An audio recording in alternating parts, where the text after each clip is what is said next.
27 to 30% of all Americans are now considered to be overweight or obese. In the Portland area, 50% of our residents get the recommended amount of physical activity each day, which is only 30 minutes a day, 5 days a week. This has resulted in the rising amount of obesity that we currently see. Healthcare costs are enormous.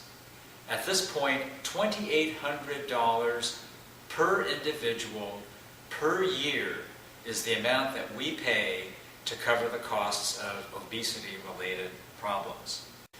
About 40 to 50 years ago, 30 to 40% of children walked or biked to school. Currently, less than 15% do the same. I'm Philip Wu, a pediatrician with Kaiser Permanente here in the Northwest region.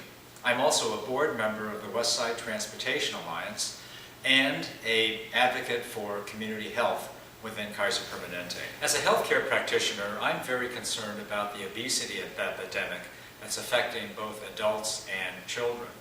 Obesity and the lack of physical activity are directly linked. The health consequences of obesity are enormous.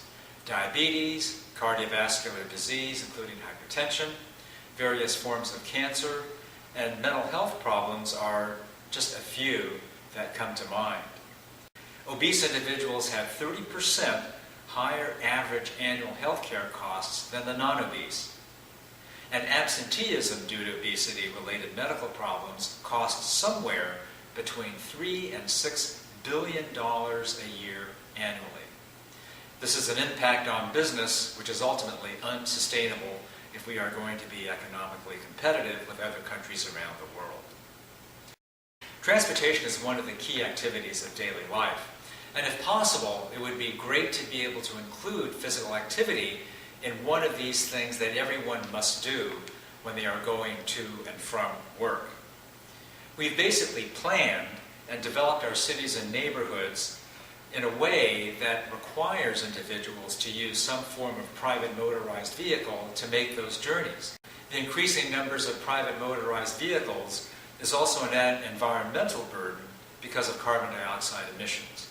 So this has its own health impact above and beyond the physical activity and obesity problems that we've referred to.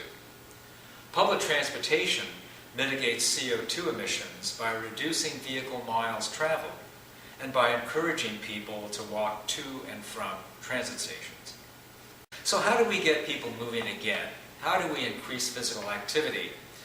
One of the things that, of course, we want to encourage is people to try to walk and bike to work.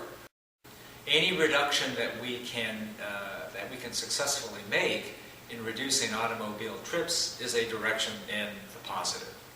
Sometimes it's really hard to know where to start.